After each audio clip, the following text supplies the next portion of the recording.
Good afternoon, everyone. My name is Aysha, and thank you so much for joining us for the online Minerals to Metals Forum hosted by the Southern African Institute for Mining and Metallurgy. Just some quick housekeeping notes. During the discussion, please type your questions in the Q&A section in the toolbox at the bottom of your screen. After the presentations, we will have a Q&A session to answer these questions. You may at that point raise your hand and speak to the panelists directly if you wish. Please note that this forum is recorded and will be made available to the public. You can remain anonymous by changing your name and leaving your questions in the Q&A section. If you have any issues, please do send me a message, or if you'd like to be added to the mailing list. Again, my name is Aysha. So today's topic for discussion is mine waste and closure, waste as a resource. We will explore the complex nature of waste in the mining sector, whether it be tailings or abandoned mine land. The panelists will discuss a socio-legal perspective on property and the governance of waste in the mining sector. First, we have Richard Cramer, a postdoctoral fellow at the Mineral Law in Africa chair. He will consider waste in the context of the law of property, with a focus on how the law regulates the way one may terminate ownership in property. Second, we will have Bernard Kengni presenting on the importance of good governance in the management of mine wastes in order to promote the remediation of land and water in the post-mining context. Last, we have joining us from ENS Africa, Dalit, Anstey, who will consider financial provision regulations and opportunities for sustainable finance initiatives in rehabilitation strategies. She will also consider what sustainability might look like in practice for community empowerment, post-mining, and some of the challenges faced by the sector. I'd like to thank you all again for joining us, and I will now hand over to Richard Cramer to get us started. Thank you, Aysha. Can I share screen now? Yes.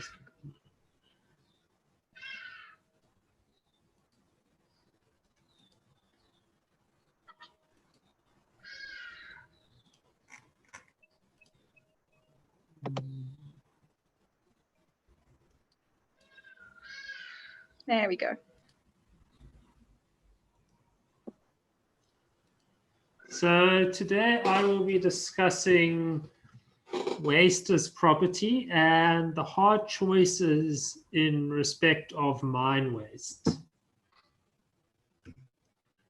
So as an introduction, in the law of property, a must have value. However, such value does not necessarily need negative. And the law accords different consequences to property depending on its value. The manner in which one may dispose of property may depend on its value. For example, plastic and cost with latent value in being recycled compared with stored food containers which must be collected by municipal waste services. Richard, sorry to interrupt you.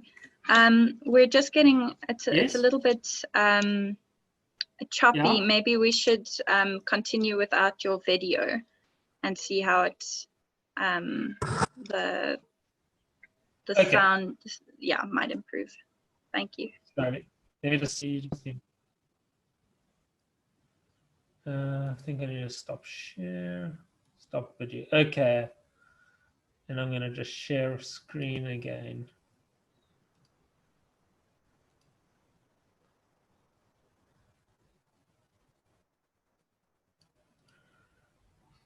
Okay, hopefully it's a bit better this time. So there are different forms of value which can attach to property. The two most obvious forms would be economic value and sentimental value. It is possible for property to have both a positive economic value and a positive sentimental value. It is also possible for property to have a positive economic value and a negative sentimental value and vice versa. Finally, property can have both a negative economic value and a negative sentimental value. Expensive jewelry received as a gift from a partner serves as an example of property which has both a positive economic value and a positive sentimental value. But such jewelry, in the event the relationship sours, can then take on a negative sentimental value while retaining its positive economic value. A family heirloom of no particular economic value could have a negative economic value in that it takes up space, while retaining a strong sentimental value to the owner, who would perhaps dispose of it but for the attachment to the item. Finally, soiled food wrapping would constitute property with both a negative economic value and a negative sentimental value.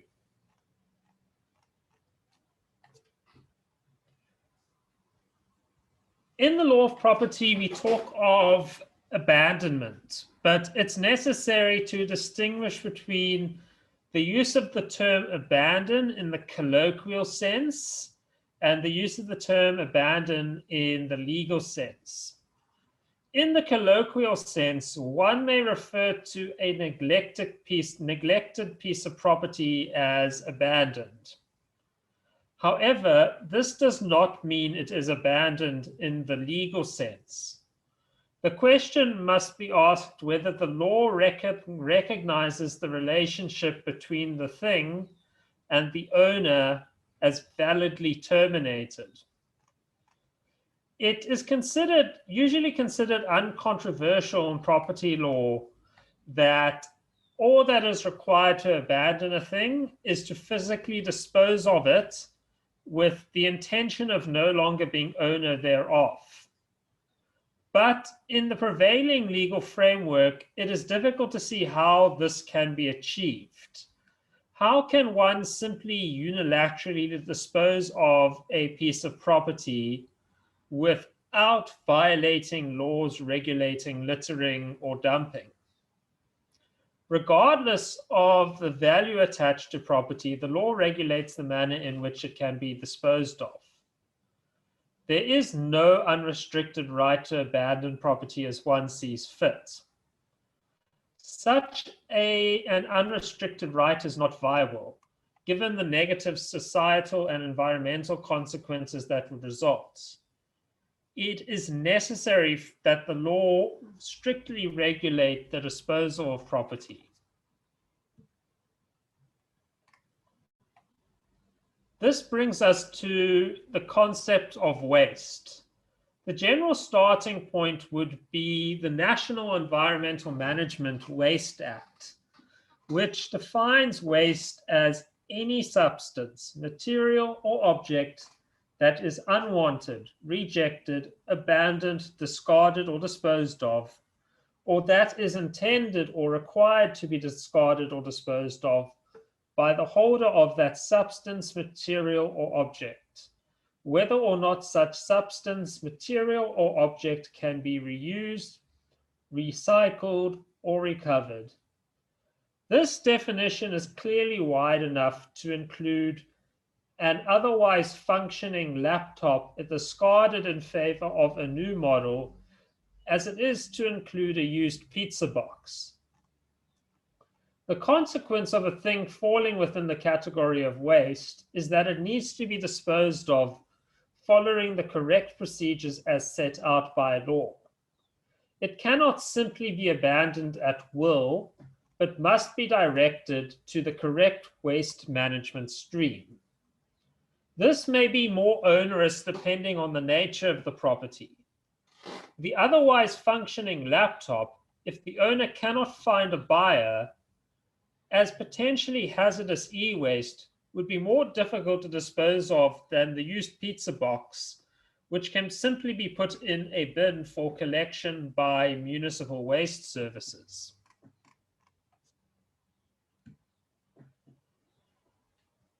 This brings us to the concept of negative value. property accrues a negative value not solely from being economically worthless. There must be something more to negative value than that. It cannot simply be taxes related to the ownership of property either, since taxes could potentially be negligible or even calculated at zero due to the low value of the property in question. There must be a burden that accompanies the property, such as a duty to maintain, which results in the property accruing a negative value. A duty to maintain is the most likely cause of immovable property, this being land, accruing a negative value. But in some cases, movables, and by movable I mean anything which does not permanently attach to land, such as your pen, the negative value would likely stem from the fact that that property has to be stored, and thus takes up space. This does not only apply to what we would traditionally consider as waste, such as food packaging which ends up on a landfill. This year saw the price of an otherwise valuable commodity such as oil accrue a negative value, primarily due to the cost of storing it, while buyers dried up due to lockdowns and the sudden decline in air travel. However, when concerned with the economic value of waste, it is important to keep in mind shifts in technology, as what was previously considered waste, in that it had a pure negative value, can accrue a positive value when value can be won therefrom. For example, new methods of recycling can assist us in winning valuable minerals which would otherwise lie unused from e-waste. How does mining waste fit into this? The value of mine waste is incredibly context sensitive. Obviously, sentimental value is completely irrelevant in this context. There's no question of emotional investment in a mine dump. But as technology advances, it may become possible to extract value from what was otherwise previously considered pure waste with no value. It is possible, for example, to extract bauxite from aluminium tailings. Further, the minerals used to produce thin film photovoltaic cells, which are used in solar panels, are often the byproducts of other primarily mined minerals such as aluminium, coal, copper, and zinc. The primary form which solid waste produced by mining takes is the mine dump. The legal status of dumps in the law of property is a strange one. Mine dumps can be considered movable property so long as the subjective intention of the creator of the dump was that it should not accede to the land. The same category of property as the computer through which you are listening to this discussion. The classification of mine dumps as movables is despite the fact that they often resemble small copies or hills on the land they occupy. It may be in the interests of a mine company to protect its stake in a mine dump from which minerals can be won in the future. However, in the case of a mine dump for which future use is not foreseeable, there would be no incentive to look after the waste. Mine dumps, given the manner in which they occupy land, as well as the environmental and societal impact resulting from their occupation of space, will straddle the duty to maintain associated with immovable property and the duty to store associated with movable property. How am I doing for time, Aysha? You're the first presenter to actually ask me that. I'm so impressed. Usually I just have to turn on my video and subtly like stare them down.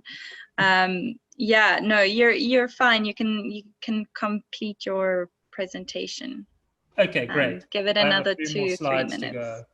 Okay. Okay. The law will not permit the owner of a mine dump to simply walk away from the obligations to rehabilitate and maintain the land on which the dump is located.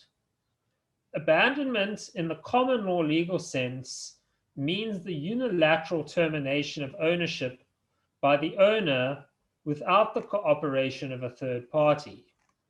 But it is not open to the owner of mine waste or a mine itself to simply terminate her relationship with her property by raising the common law doctrine of abandonment.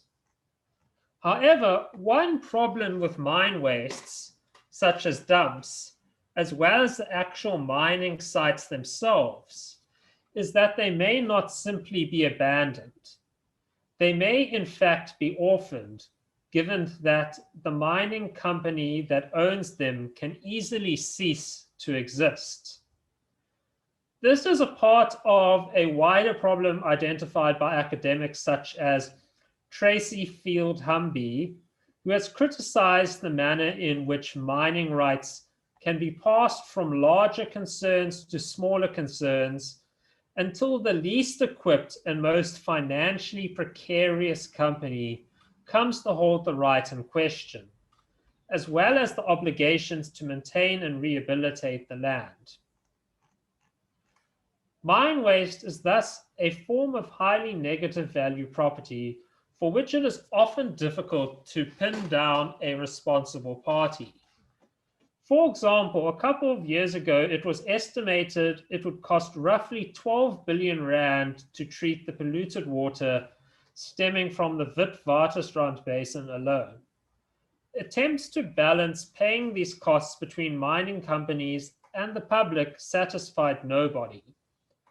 When it was suggested that mining companies foot 2/3 of the bill, the specter of these companies simply declaring bankruptcy was raised, which itself would lead to proliferation of orphaned mines.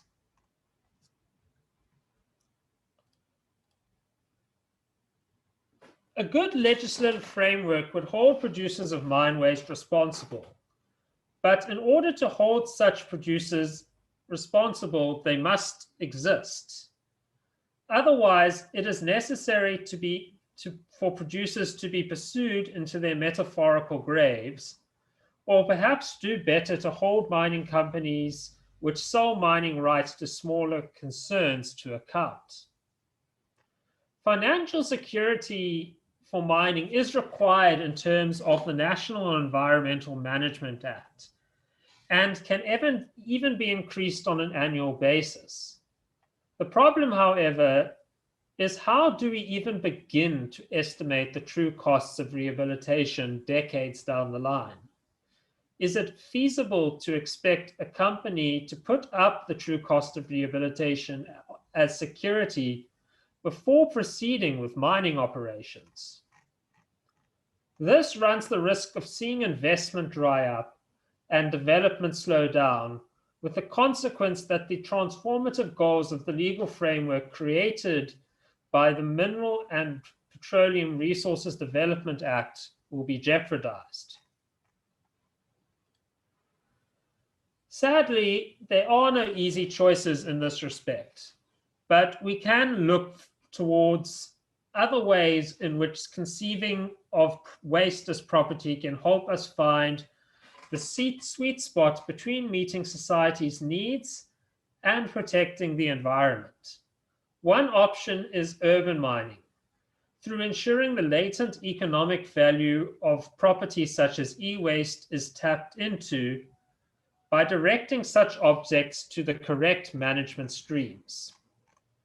In doing so, we can reduce our reliance on primary extractive methods such as mining and the environmental costs associated with the practice. While it is not possible to expand further on this topic in light of the scope of today's talk. The issue is one at the forefront of the Millia Chair's research going forward. Thank you. Thank you, Richard, for placing quite a highbrow principle of value and the duty of care into a very tangible context. I would like to now introduce Bernard. Are you there? Yeah. Thank you. Thank you, Bernard, for joining us. It's a pleasure, Aysha. Thank you for inviting me, and thanks to, good afternoon to our co-panelists and participants. Can I carry on? Sure, go ahead. Thank you. Okay. Yeah, so what I'm going to be talking about this afternoon is something that ensued from while I was busy with my PhD thesis. So my thesis focused on the life of mining, the active phase of mining. That's from prospecting to closure. And while I was concluding my thesis, I realized that there's supposed to be life after mining. And there's this huge amounts of waste that is created. And when you look across South Africa all the way up to DRC, you notice there's a lot of mine dumps, as Richard has just mentioned. There's a lot of those, and you wonder, why is this the case? And so I and Professor Mustard, being part of the CLP that you know of, Aysha, came up with this idea of looking into how good governance can serve as a tool to remediate land and water. Of course, I know there's also air pollution as a result of mine waste, but we opted to focus on water and land for now. And so and at the moment, it's still a project, ongoing project. But what I'm going to share with you is possibly mostly what motivated us to take on this project. So the thing is, governance, good governance especially, is a process that can truly influence how leadership or management of certain things can go, including mine waste.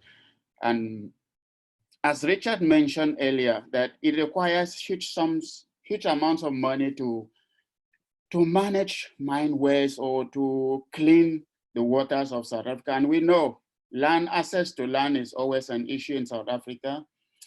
In terms of water, South Africa is water scarce. And so this is one of the things that motivated this particular project. And if we want to achieve those things, I truly believe that there's need for good direction, good stewardship of who takes care of what and how is this achieved. So even if, I think Richard mentioned that it was calculated that about 12 billion rand was needed to rehabilitate some mines or some mine waste. And I can honestly tell you that even if you make that money available, without good leadership, which I believe principles of good governance can guide good leadership, without good leadership, that money is still not going to make the land usable or make the water, transform the waters in a condition that people can truly use it. So good governance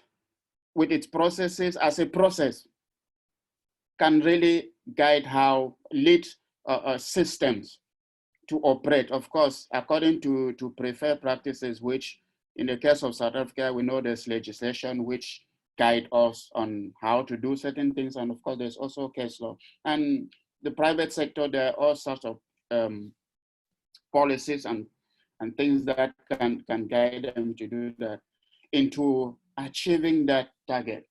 I'm going to focus on three main principles of good governance, either good governance simply or good environmental governance. And I'm not saying these are the only three, there are a lot of them, but they're somehow connected. And I think if a system, be it government or corporate, or the private sector or the mining companies, if they can achieve or follow these three principles or features of good governance, the rest can fall into places. And I'm talking about accountability, participation, and transparency. You will notice that they're somehow very related, and in terms of environmental governance, all of them come up to always boil into one pot. And so to start with accountability, the thing is this: if we want to see, if we are to see the huge amount of mine waste that we see across South Africa disappear, or at least manage in a way that the land that exists is brought back to a state where it can be used for another purpose, or treat a water source to a point where people can use it again, we need some accountability from decision makers, those who are tasked with the responsibility to manage natural resources on behalf of the people. In the context of South Africa, of course, we're talking of government as the custodian of these resources on behalf of the people. So our decision makers in the form of government representatives acting on behalf of the people, they have to be accountable to say, we are making sure that this land is remediated to a point where some form of farming or some form of activities like sustainable development, which Michael Solomon once mentioned on this platform, where he strongly, and I agree with him, he strongly believed that after mining, there can be sustainable development if law can operate that. And we can achieve that if our leadership can adhere can be accountable enough to drive the project. Of course, on the condition that the money is there. Or on the other side, the corporate sector, the mining companies who after all have the responsibility to make sure that upon closure of their operations, they have to make sure that this land is returned to as close as possible to what it was before, to a stage where at least other activities can happen on this land. And when I talk of sustainable development, I'm just talking about what can the land be used for. Very often, it's not very likely that the land can be used for farming, at least not immediately, but there are other things that can happen, like attraction sites and solar farms and stuff. So those are things that can happen, but I say we need accountable leadership in this area where people have to be responsible enough to say, we are doing this, we have the responsibility to do this, and we're going to do it.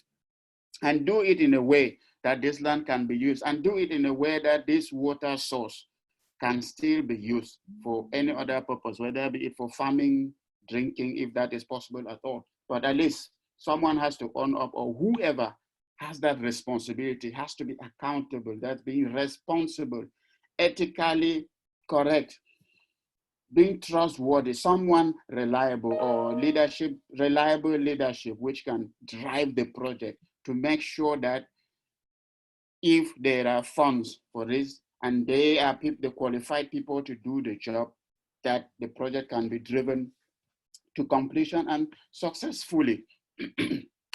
And something that can always drive accountability, which encourage or promote accountability, is participation, whether you call it public participation or participation simply.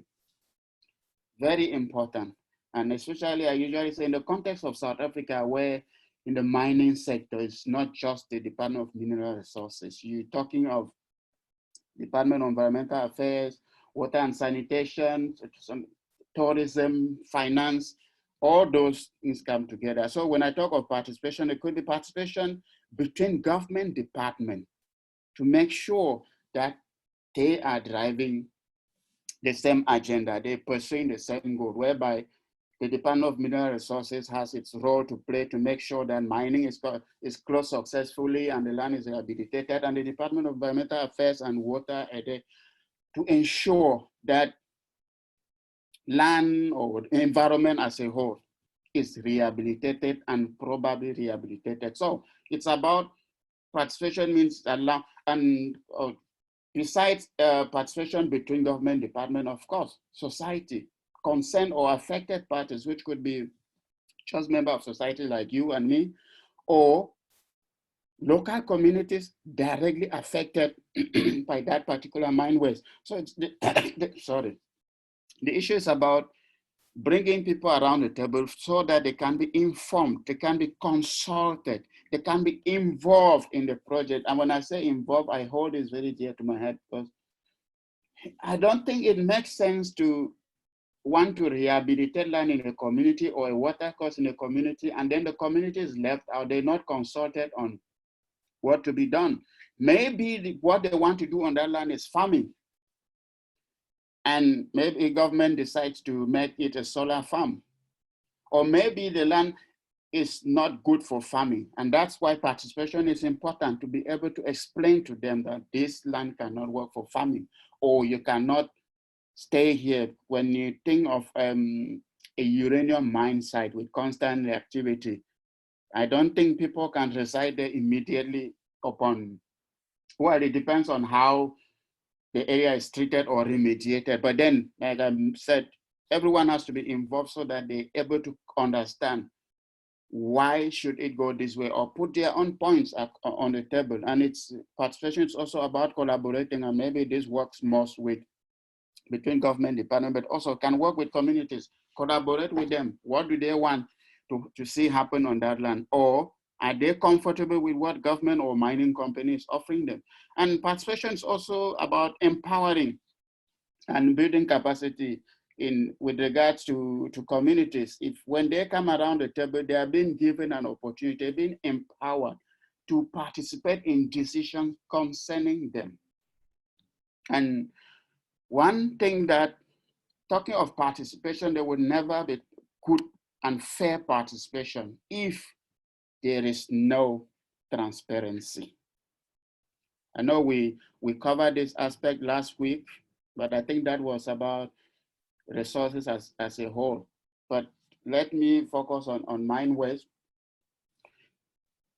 How do people know that, or how do people participate fairly in a decision-making process regarding the treatment of mine waste, or regarding the remediation of a water course or land? There has to be transparency. And when I say transparency, it doesn't just mean bringing them around the table and saying, this is what we are doing, and what is your take, or what do you think? They have to participate meaningfully. And when I say meaningfully, it means they have to be able to understand what it's all about.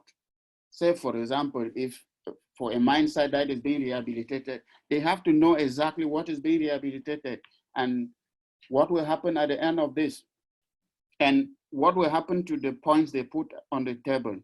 That's, without transparency, there cannot be true participation, because for one to come around the table, the person has to understand clearly what this is all about.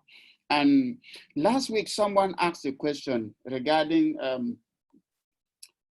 I think the question was about how to make sure that transparency truly helps, or that communities, I'm not sure if, yes, it was about how to make sure that people truly participate, or that transparency truly helps. Well, my take is that, and this is something I argued strongly in my thesis, is that people have to be given some capacity, to be informed, to be educated, if I can put it that way. If you were to discuss mine rehabilitation with a community where there is no one who understands anything about mining engineering or environmental science and stuff, how would they participate if they don't even understand what's supposed to be done, or how it's supposed to be done? Someone has to explain it to them, or teach them that this is what has to happen. It's not just enough maybe to say, oh, when we rehabilitate this water, the pH will rise from 4 maybe to 6 or to 5. What is pH? They have to understand what pH means. And if pH is 4, what does it mean to my head? What does it mean to my cattle or whatever? So those are type of things I think for there to be transparency, which encourage participation, people need to be empowered enough to understand what is going on.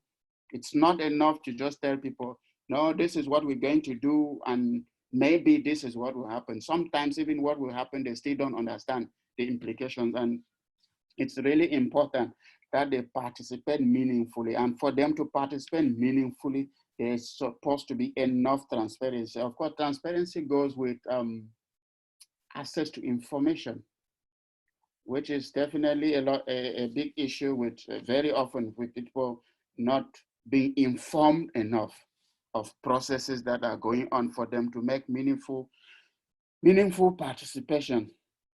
And so, yeah, and when you have true participation with sufficient transparency or access to information, definitely the probability is very high that decision makers will be accountable. And of course, at least they're not just making decisions off their head, they're making after consulting other stakeholders.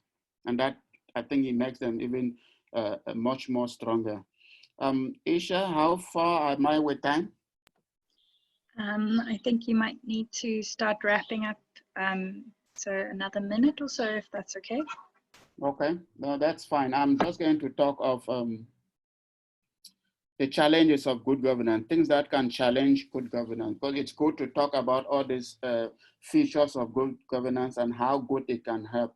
But it's very often also challenging even for decision makers or for affected, concerned and affected parties or affected and concerned parties to actually see good governance happen. And the first thing is capacity. And when I talk of capacity, I'm talking of the institution, be it a state or the mining company, having the qualified staff, the right people to do the right job, which that's usually an issue. We can have very good written legislations and make good governance the motto of a government or of an institution. But if people carrying out those tasks don't understand what they should be doing, they can't adhere to they can even, or the institution doesn't even have enough staff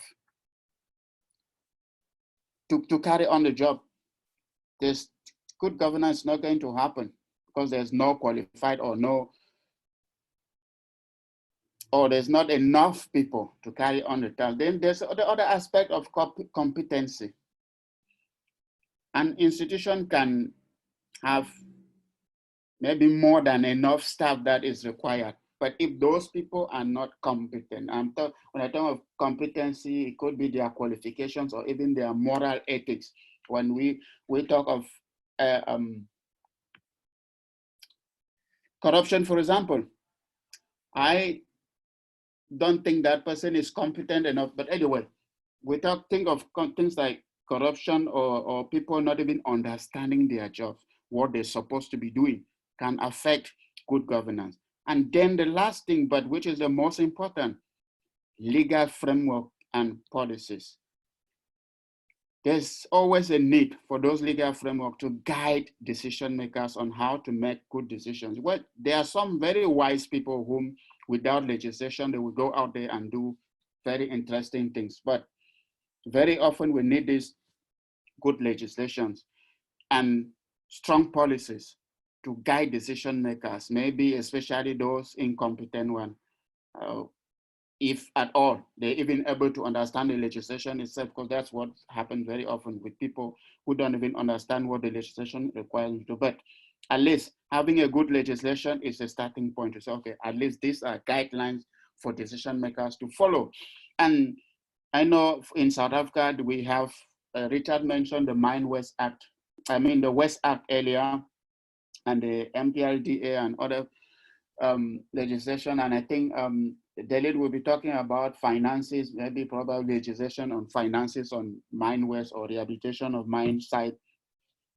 Those things, we have some of them, we have them, and whether these legislations are effective enough or are good enough to really drive the good governance agenda is a topic for another day. And that's something that I and we on the project we're working on, we're hoping to get to that point where we're able to say, to establish why is it that we still have a lot of waste around, even despite the legislation that we have in South Africa, which you look from your constitution all the way down to the National Environmental Management Act and the MPRDA, they will all give you this, the public participation I've mentioned here, accountability, it's well spread in there.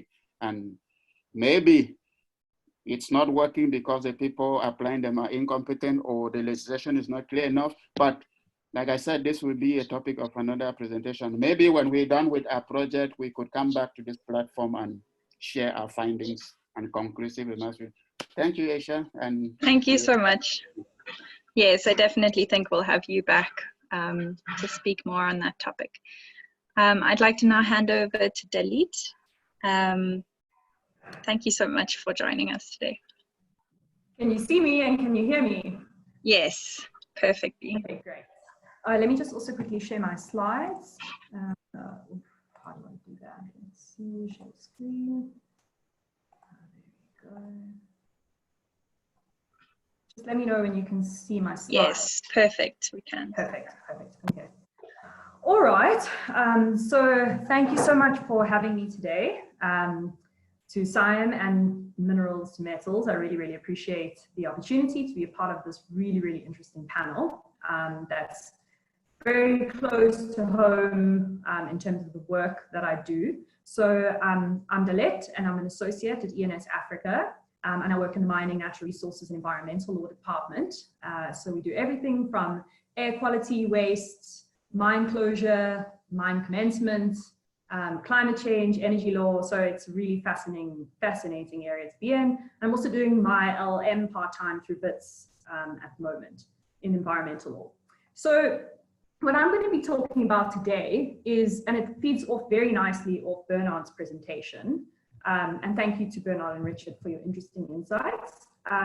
So I'm going to be talking about a specific element of mine waste and mine closure, and it's also a specific element of good governance. So I'm going to be talking about financial management of mine closure and community empowerment post-mine closure with specific reference to economic opportunity. Okay, let me see why it's not going to the next one. There we go. Okay, so very briefly, I'd like to just give you a broad overview of the financial management of mine closure. So as we've said before, you know, there are major financial consequences for mine closure. So these, sorry, so I'm going to move this thing out of the way. Okay, so there are major financial consequences for mine closure. These include various different aspects, including environmental impacts, and this would include remediation and demolition of infrastructure. The permanent cessation of mining operations also means that there's no more revenue from mining. So that's significant for a mining company. And then there's obviously huge financial implications from an employment perspective, because we might need to have retrenchments. There might also be a complete reduction in the workforce all the way to nil at the pure closure or the final closure of a mine. And then there's obviously a social impact of mine closure. As Bernard had touched on, there's questions around sustainable end land use for communities and surrounding communities who have been impacted by mining. And yeah, there's certainly other kinds of social impacts of mine closure, you know, on the economy and then also on the community, as I've said. Okay. So the next thing I want to talk about, so good governance and international best practice require that mine closure is regulated and managed from the commencement of mining operations. Now, this is very, very important. So I'm going to be looking mostly at the South African regulatory framework, But as I say, this is also based on international best practice. And so what a mining company is required to do from the very start, even before they are granted a mining right in terms of the MPRDA, is to provide financial provision. In some jurisdictions, this is also called financial assurance. And basically, you are securing the environmental and other impact liability that you would incur during your life of mine. And so financial assurance is very important, or when I say financial provision, I'm talking also about financial assurance. So governments, before the Minister of Mineral Resources can actually grant a mining right, he has to be satisfied that the mining company can actually make financial provision. The other really important principle from international best practice is the principle of progressive closure. And so the idea of progressive or concurrent closure, rehabilitation and closure is that the idea is that if you start rehabilitating earlier in your life of mine, so let's say now you want to, you have multiple shafts that are sunk, and now you want to close one of your shafts. The logical conclusion there is that if you start rehabilitating that closed shaft now, and don't leave it all the way until the end of your life of mine, then you're actually going to be reducing your rehabilitation liability in the long term and your financial liability in the long term. So the idea of progressive closure is a very, very important principle within the governing framework of mine management and financial management of closure. And although closure is inevitable, timing of closure is uncertain. So, premature things happen in the life of mine. Either the mine is no longer economically viable, God forbid disasters happen, but closure can happen. It's inevitable, but it could happen at any time. It could happen early, or it could happen as planned. And so what's also important to realize, and Richard touched on it in his presentation about abandoned mines, the regulatory framework on financial management of mine closure, the mischief that it's trying to deal with in the South African context is to prevent abandoned mines. So in the past, and the history we come from is that unfortunately mines have been abandoned, and then the state is left with the liability to rehabilitate because there's just no one there, to take on the rehabilitation.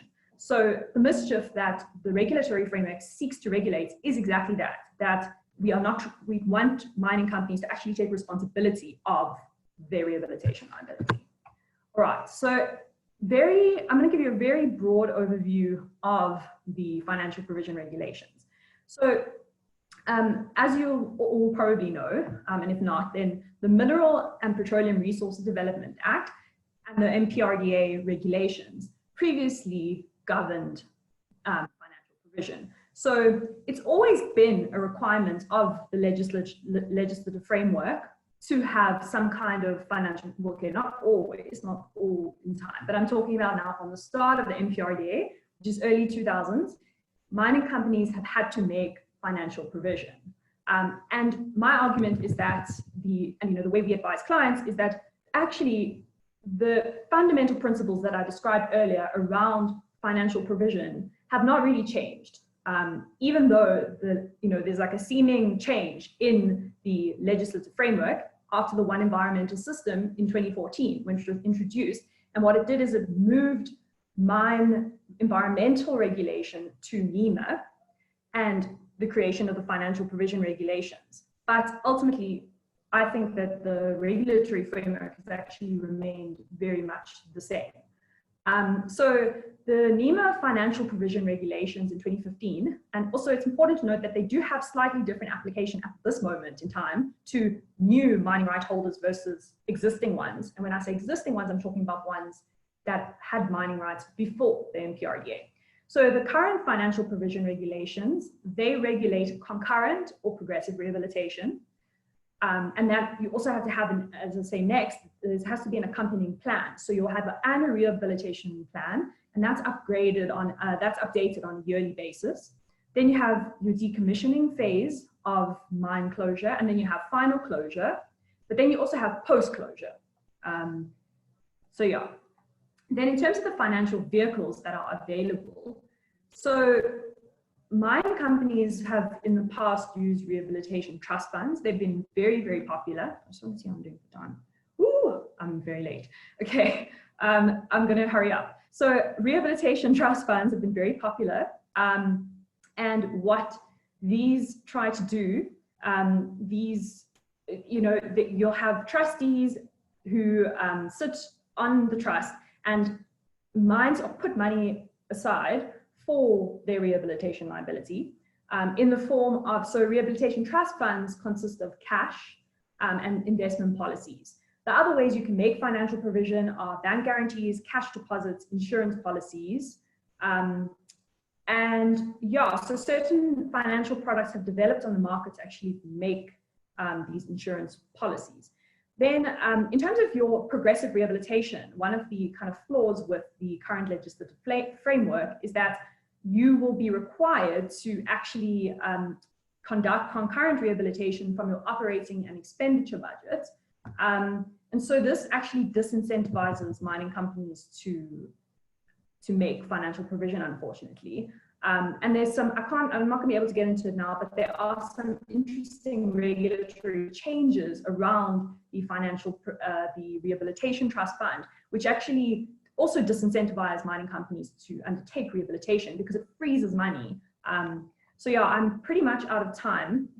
And all I wanted to say on sustainable finance is that, yeah, I'm not going to be able to get into much detail on this, but all I really wanted to say about sustainable finance is if we look at the definition of sustainability and all of these emerging discussions around sustainable finance, and I think that there's a good opportunity here for mine closure projects to qualify for sustainable finance and to integrate sustainable finance into mine closure, because at the end of the day, the goal of mine closure is sustainability, as Bernard said, sustainable end land use. So that's where I wanted to leave things. I am unfortunately not going to have time to talk about my the experience that I've had in economic opportunities for community empowerment, but please feel free to ask about Dalit? Yes. I think just take, we have 4 questions in the Q&A so far. So yeah. Just take the next 3 minutes to wrap up, and then we'll go to the questions. Thank you so much. No, thank you. Thanks. Okay. So then I will quickly just go into a little bit more detail of my sustainable finance argument. So this has become a very topical thing abroad. And basically sustainable finance means financial models, services, products, markets, and ethical practices to deliver resilience and long-term value in each of the economic, environmental, and social aspects, and thereby contributing to the sustainable development goals and climate resilience. Now, I know to a lot of people, it might seem a bit contradictory to bring the concept of sustainability into mine closure, but actually to me, it makes a lot of sense to bring that in.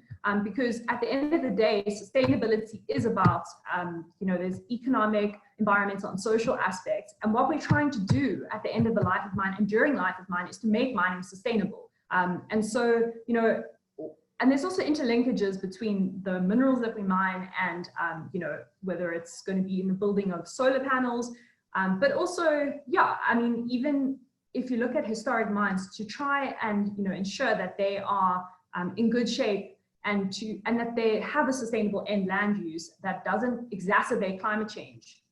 There are definitely opportunities here. And so what I'm suggesting is that the mine closure projects that are done properly could be project eligible for certain finances in terms of sustainable finance. So then what I just wanted to close on is the economic opportunities for community empowerment that I've seen in practice. So I've seen, we're talking about mine dumps, and it's interesting to hear what the other panelists had to say about mine dumps, because when I've dealt with mine dumps in practice, they are of immense value all the time. I've hardly ever dealt with a scenario where mine dumps are not of value in the particular question, whether it's in terms of securities or, and in this particular case, there was a donation of a mine dump for surrounding communities. And the point is that mine dumps, as I say, I've seen them have value. So if you've been mining gold ore and you are essentially dumping your waste into the dump, that dump is very likely to contain residue of gold-bearing materials. And so those things are no longer seen today in the mainstream kind of discourse in mining companies as waste. That is certainly seen as valuable. So we've seen these donations of mine dumps to surrounding communities for them to go and rehabilitate with their own local procurement and to process the dumps to generate proceeds.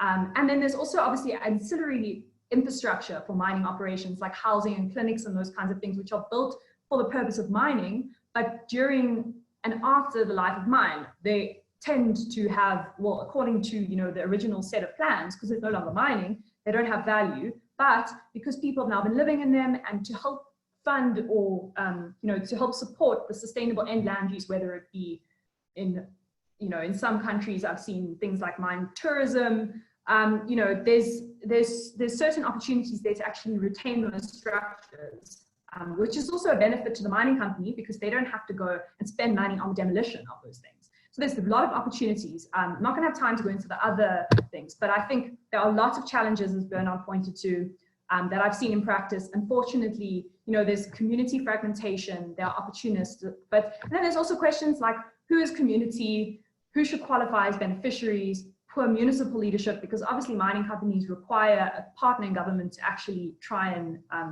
you know, to undertake the project. And then there's question of role of mining companies post-closure, and the importance of building ongoing relationships with communities during the life of mine is super important, so that you can almost, you know, you can actually get rid of or dispose of these issues before you even reach the post-closure phase. So that's what I have to say on this. And yeah, thank you for the opportunity. Please throw me your questions. Thank you so much. It really is fascinating to hear from an associate in this field, because I am hoping to one day be a part of the field in this very capacity. So it really is very fascinating. Thank you. I'm going to dive straight into the questions. I think the first two questions will be directed towards Richard. So the first question, how is the contract disposal of mine tailings regarded under law? Can a mine contract away its liability and duty of care? As the law stands, there is no way to contract away one's liability and duty of care. The holder of a mining right remains responsible for the environmental liability until such time as a closure certificate is granted in terms of the MPRDA. Okay, thank you. And then the next question. When a municipality collects domestic waste, who is the owner? I raised the question with regard to the conversion of municipal bio-waste into natural gas. Who owns the resultant gas? Is the municipality using compressed natural gas in their own municipal vehicles? There is, sorry, now it's all shifted and I can't seem to find my place. If the municipality uses the compressed natural gas in their own municipal vehicles, there is nominally no transfer of ownership. And hence, is this use of compressed natural gas taxable as petrol and diesel are taxed? That's a bit of a, I don't know much about compressed natural gas, but I would argue that domestic waste, once the owner has left their bin on the sidewalk, is in a way abandoned property, although it's a regulated form of abandonment. My interest in this is more around the case of waste pickers. And I know there's another academic who believes that domestic waste remains the owner's, even though he's put it on the sidewalk for a municipality to collect, and therefore waste pickers would be committing theft. But in my view, the moment that waste is left there, the person leaving it there has no intention to be owner. And any objections they have to waste pickers would not be based on protecting ownership in that domestic waste. As for turning that waste into compressed natural gas, in the law of property, if you take someone else's things and make something completely new of that, we would consider that manufacture, and the person who's made the new thing would become owner thereof, although there possibly would be questions of compensation to the original owner. Aysha, could I quickly just come in on the one question? The first question about how is contract disposal of mine tailings regarded under law, and can a mine contractor weigh its liability and duty of care? So I agree with Richard. The only thing I just wanted to add is that obviously, and I'm not sure where the question is aimed at exactly, but obviously a mine can, in terms of its contract with another party, it can indemnify itself. So you can't contract away the liability of the statutory duty of care. That is a statutory duty of care. But you know, if the regulator were to ever come for you in terms of the duty of care, you are able to, you know, pass on that liability via contract to buy an indemnity if there was a sale. And also just to say, in terms of regulatory kind of oversight on that, if you are a post MPRDA dump and you require a mining right, in order to transfer your mining rights in respect of that dump, you would require the consent of the minister. And so the ministers look out for, in terms of Section 11 of the MPRDA, the Minister of Mineral Resources. So, you know, you have to, there's certain things there that are also in place, statutory measures in place to hold you accountable. Thank you. Richard, this is also for you. When someone buys a portion of land which has an orphaned mine dump on the site, if the owner removes the dump to use the site, what laws will be applicable to the new owner if the dump was removed? The dump is not registered by the DMR, and valuable metals were extracted and sold during the process. So actually, in response to that judgment where it was found that mine dumps were movable property, the MPRDA was amended so that you actually need to get another mining right to mine a mine dump. So you cannot simply, even if it's on your land, you cannot simply go start helping yourself to start extracting minerals from that mine dump. You actually need to apply for a right to mine it. Thanks, Richard. I think the last two questions, I will ask each one of you to provide a quick answer, and then we'll close the session. Sorry that we're over time, but I just can't get enough of these lawyers. Okay, so where do you think, panelists, where do you think the law is lacking when it comes to enforcement? Why is the enforcement of law so weak, especially when it comes to rehabilitation? What is the potential solutions you see in this space? I know this is a huge question. Try and contain your answers as much as possible, but I would like to hear from all three of you if you have suggestions. Yes, please. Yeah, from my finding, the issue is really implementation and, of course, mainly compliance. The thing being that Richard mentioned this earlier, many mining companies end up bankrupt. And so if I were the DMR and I want to enforce the rule on rehabilitation, and here is a mining company which has no money in its coffers. In fact, maybe it's even indebted. How do I enforce something on it when they don't have money at all? So usually that is one of the issues. Then another thing is, because the law provides, and I think Dalit mentioned this earlier, they're supposed to set aside funds in a trust to even start to say, this is what we're going to use to rehabilitate the site. The funny thing is, sometimes at the end of the mining process, the money doesn't exist and no one knows where the money went to, or if at all it was ever set aside. And then sometimes it's not enough. Consider a situation where maybe it requires 1 billion rand to rehabilitate a site, and then there's maybe only 5 million. That is so insignificant to even start rehabilitating. So my take is, the law is very clear. It may have some flaws, but as it is, the MPRDA with its regulations as they stand with the NEMA, it can actually achieve a rehabilitation of mine sites, but as I mentioned, the finance is the issue. And also, as I did mention earlier, something we notice with, especially with these bankrupt mines, is that one particular, especially big mining companies, they operate the site for quite a while, and then when it's no longer economically sustainable for them or to their liking, they then sell it to very often smaller mines, and smaller means probably have small capital as well, and they move on. And now here's the smaller mine, which mines I don't know for how many years, and then they have to close.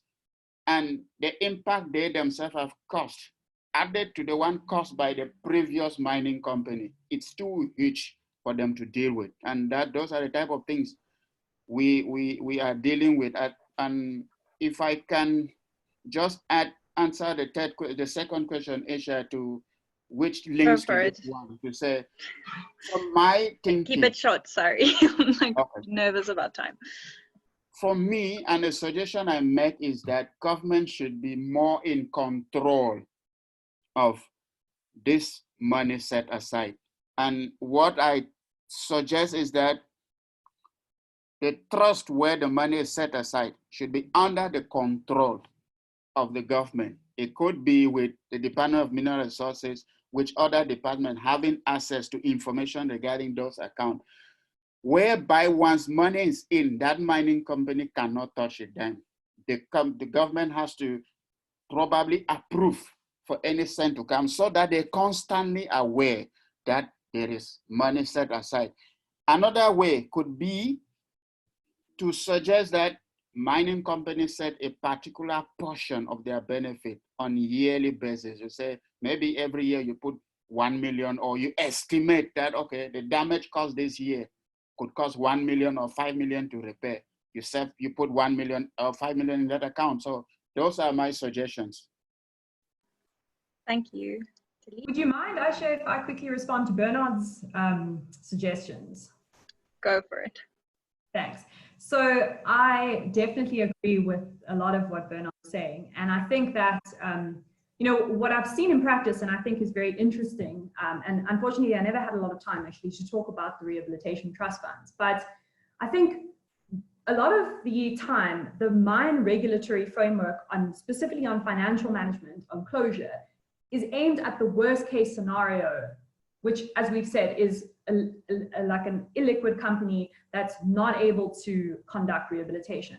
But I've seen in practice, and now I'm not just talking about one time, I'm talking about now at least like multiple times, where big mining houses who can never really leave the face of the earth because they have a subsidiary, they have a holding company in, you know, UK, they can't leave the face of the earth. Now I'm talking about the big ones, right? Where they actually want to undertake concurrent rehabilitation. But, and contrary to what Bernard's saying, or not contrary, but you know, what I've seen is actually that the money is so frozen. What the financial provision rehabilitation regulations are trying to do is that it's trying to create extra bars. So you need to now ask for withdrawal permission from the minister, and it's actually disincentivizing mine companies to undertake concurrent rehabilitation, which, as I said, to me doesn't make sense, because if you undertake concurrent rehabilitation and progressive and annual rehabilitation, your ultimate liability is going to be less. And actually, we all want concurrent rehabilitation. But the problem now is that, and I agree that I don't think the government's you know, concerns are unfounded here. The government's concerns are very founded, and they're talking about a particular family who is very synonymous with state capture, who went ahead and took an environmental trust fund of a mining company and basically looted it. And that trust fund, that just shows the areas for abuse. But the problem with freezing that money in the way that Bernard is suggesting is that mine companies who are expected to undertake progressive rehabilitation have less access to that money, and it disincentivizes them to undertake the rehabilitation. So that's my concern with putting more constraints, regulatory constraints, on that rehabilitation trust fund. I actually think there already are. Firstly, the government, in the first version of the financial provision regulations, they actually got rid of trust funds for new holders. So existing holders could continue with their trust funds, but for new holders who, after the date of the implementation of financial provision regulations, were not even going to be able to use trust funds as a result of the abuses in the past.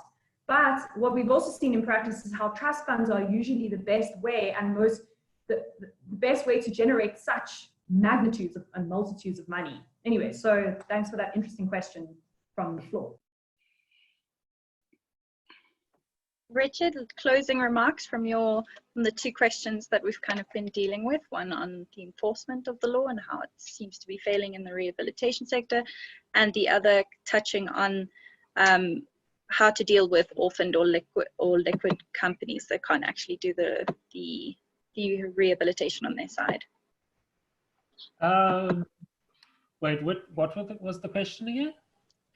Sorry. So you can just maybe just speak briefly around enforcement and oh yeah.